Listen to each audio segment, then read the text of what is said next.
What comes to your mind when you hear the word voodoo? Is it a doll with pins stuck in it? Is it zombies rising from the grave? Or is it dark magic used to curse your enemies? Is voodoo really about dark magic? Or is it something far deeper? For decades and centuries, voodoo has been portrayed as sinister, a world of curses, dolls, and fear. Hollywood films, horror stories, and pop culture have reduced it to a symbol of evil and mystery. But this image tells us far more about fear and misunderstanding than it does about voodoo itself. In reality, voodoo is a spiritual system, a cultural identity, and a way of understanding life. It is practiced by millions of people across West Africa, Haiti, and the Caribbean, not as superstition, but as tradition, belief, and lived experience. It is a religion that survived slavery, fueled a revolution, and continues to guide communities today. This video is not here to sensationalize, it is here to explain. Today, we are going beyond the myth to explore what voodoo truly is, the rituals, its beliefs, where it comes from, what it teaches, how it survived oppression, and why it still matters today. Voodoo did not begin in the shadows, it was born in community. Its roots lie in ancient West African spiritual traditions, particularly among the Fan, Yoruba, and related cultures of present-day Benin, Togo, Ghana, and Nigeria. The word voodoo itself means spirit, force, or mystery. It refers to the invisible energies believed to animate the universe, nature, ancestors, and human life itself. This was not a faith built around isolation or personal salvation. Voodoo was deeply communal. It was a way of life deeply connected to nature. The wind, the ocean, the trees, everything was alive with divine energy. Spiritual life was inseparable from daily life, farming, family, birth, death, and governance. Knowledge was passed orally from elders to the next generation. Priests and priestesses served not as rulers, but as custodians of memory, ritual, and balance. Everything changed with the transatlantic slave trade. Millions of Africans were violently displaced and carried across the ocean. They were stripped of land, language, and freedom. But there was one thing the slave masters could not take from them: their gods. Voodoo crossed the Atlantic with them. In Haiti, Louisiana, and the Caribbean, African spiritual traditions adapted to survive. Under colonial rule, African religions were banned, punished, and demonized. To protect their faith, enslaved people blended their spirits with Catholic symbols, a process known as syncretism. This blending was not confusion, it was resistance. So how does voodoo actually work? It's not chaos, it's a hierarchy. At the very top is the supreme creator, known in Haitian voodoo as Bonjou, the good god. Bonjou was not evil, nor personal, nor demanding. Bonjou was the ultimate architect of the universe. But in voodoo theology, Bonjou is distant. He is the clockmaker god. He built the universe, wound it up, and stepped back. He is too vast to be concerned with your daily problems. Think of it like a massive corporation. Bonjou is the CEO. You don't email the CEO when the printer is broken. You email the department manager. Those department managers are the spirits, known as the LOA. The LOA are intermediaries between humans and Bonjou. They govern different aspects of existence: love, death, fertility, war, healing, justice, and protection. Unlike abstract gods, the LOA are deeply human.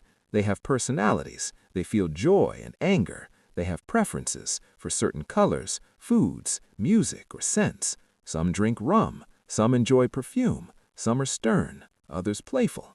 This human quality is essential. Voodoo does not separate the sacred from the human. It sees them as intertwined. Because of colonial suppression, many LOA were associated with Catholic saints as a form of disguise.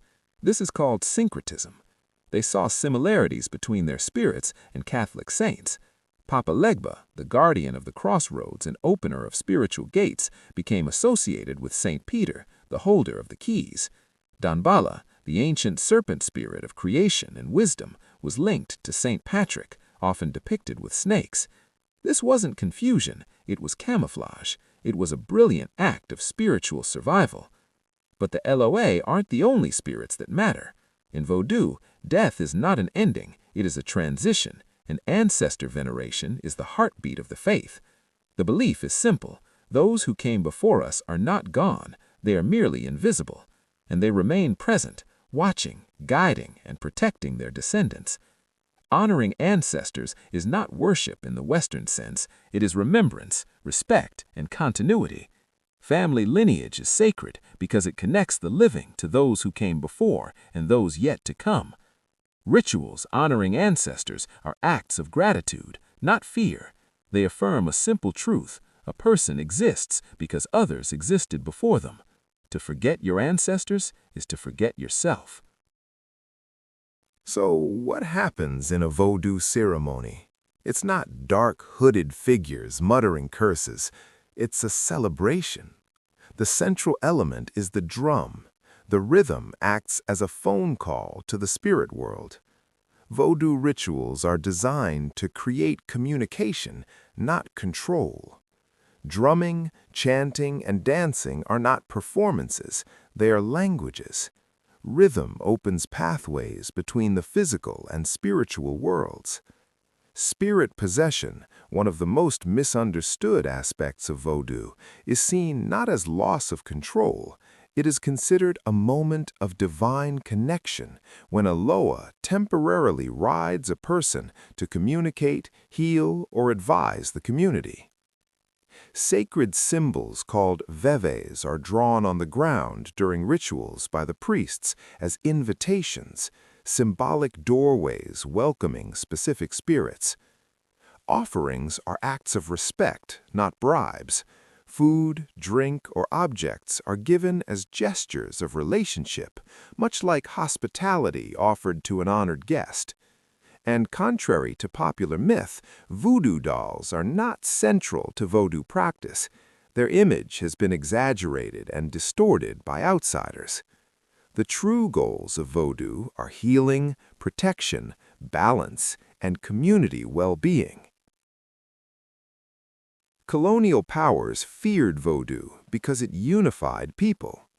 Vodou was suppressed by European authorities and other authorities, labeled as witchcraft and devil worship, but it survived because it offered identity in a system designed to erase identity.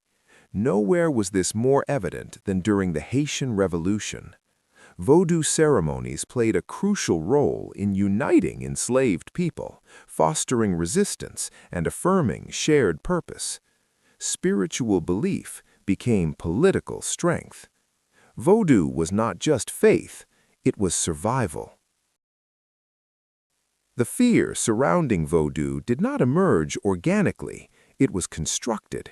Media portrayed it as savage, dark, and dangerous, reinforcing colonial narratives that painted African spirituality as inferior or threatening.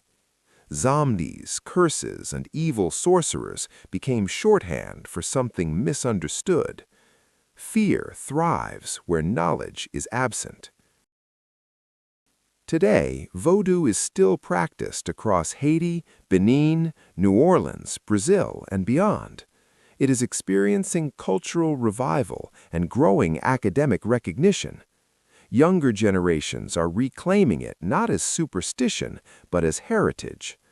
Vodou is increasingly understood as a spiritual philosophy, a cultural memory, and a worldview rooted in balance rather than fear. Vodou is not about fear. It is about relationship. Relationship with spirits, with ancestors, with nature, with community. It teaches us that the visible world and the invisible world are linked, and that our duty is to maintain the balance between them.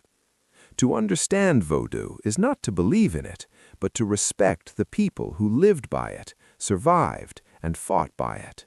And in that respect, fear begins to disappear.